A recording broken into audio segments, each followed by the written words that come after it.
শ্রীমদ্ ভাগবত হচ্ছে ভগবানের শব্দ রূপ।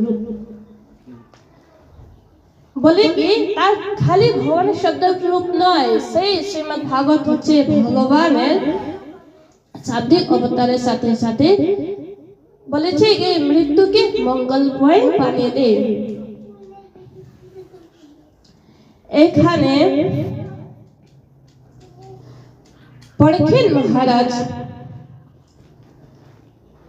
যখন শৃঙ্গি মুনির শাপে অভিশাপে উনি মৃত্যু বলে কি 7 দিনের পরে তোমার মৃত্যু হয়ে যাবে, সেই মৃত্যুর কথা শুনে পরীক্ষিত মহারাজ ভাবলেন এখন 7 দিনের পর মৃত্যু হয়ে যাবে, আমি কি করব? এখন 7 দিনের মধ্যে এমন কিছু করতে হবে যেটা চিরকালে সবার মনে থেকে যায়। কি মৃত্যু পূর্বে পূর্বে কি করা উচিত? তার জন্য তিনি ভয়ভীত হয় নাই, কিন্তু সবাইকে জিজ্ঞাসা করেছিল কি এখন কি করব, মৃত্যুর আগে কি করা দরকার যাতে আমার মৃত্যুটা খুব সুন্দর হয়ে ওঠে, কি করব? তখন একজনের পর একজন সাধু সন্তদের কাছে গেলেন, একজনের পর একজন ঋষির কাছে গেলেন। তারপর কিন্তু কেউ আর ভালো সঠিক উপদেশ দিতে পারে নাকি এটা করলে তোমার মৃত্যু মঙ্গলময় হয়ে যাবে আর সবকিছু সলিউশন প্রবলেম আছে সলিউশন আছে সমাধান হয়ে যাবে। একজনের পর একজন ঋষিমুনিকে জিজ্ঞাসা করলেন, কিন্তু কেউ আর সঠিক জবাব দিলেন না। তারপর সেই সময় সেইখানে সুখদেব মুনি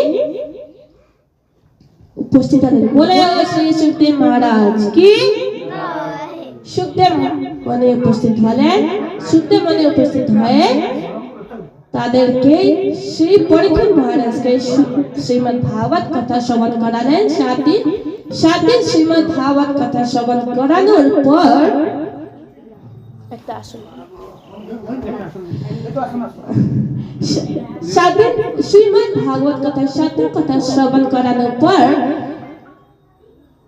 পরীক্ষিত মহারাজ অমর হয়ে গিয়েছিলেন। কি পরীক্ষিত মহারাজকে মারার জন্য, পরীক্ষিত মহারাজকে দর্শন করার জন্য সে তখন না আর আসছেন।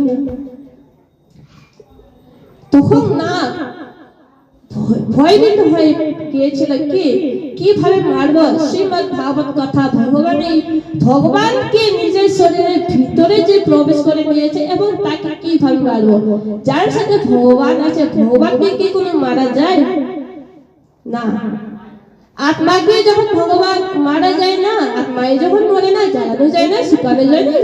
গীতায় তো বলে দিয়েছেন না জ্বালানো যায় না, শুকানো যায় না, ভিজানো যায়। তো ভগবানকে কিভাবে মারা যাবে? এখন ভগবানকে তো মারানো যায় না। ভগবান শ্রীমদ্ ভাগবত শ্রবণ করে ওনার ভিতরে প্রবেশ করে নিয়েছিলেন, এমন ভাবে শ্রবণ করলেন কি সব ভগবান ওনার ভিতরে প্রবেশ। এখন তিনি অমর হয়ে গেছেন। পরীক্ষিত মহারাজ কিভাবে মারবে? তারপর সেই সময় যখন তক্ষকনাথ আসেন নাই, তখন পরীক্ষিত মহারাজ প্রার্থনা করতে লাগলেন, হে তক্ষকনাথ, আপনি কৃপা করে আসুন এখানে আর আমাকে দর্শন করুন, না হলে আজ যদি আপনি না আসেন সাধুদের বাণী আর থাকবে না, না সাধু সন্তদের কথা কেউ মানবে, না ঋষি মুনিদের কথা কেউ মানবে, না সত্য জিনিস এই পৃথিবীতে থাকবেই না। এখন তো কলিযুগ আরম্ভ হয়ে গিয়েছে, তো কলিযুগে আর সত্য জিনিস থাকবে না, আসো আমাকে দর্শন করো। যখন পরীক্ষিত মহারাজ আদেশ দিলেন, ওনাকে নিবেদন করলেন, ওনাকে ডাকলেন, তখন সে তক্ষকনাথ আসলেন এবং ওনাকে দর্শন করলেন। বলল সে তক্ষকনাথ মহারাজ কি? তক্ষকনাথ এসে ওনাকে দর্শন করলেন এবং দর্শন করার সাথে সাথে পরীক্ষিত মহারাজ চতুর্ভুজ রূপ নিয়ে তিনি বৈকুণ্ঠে চলে গেলেন।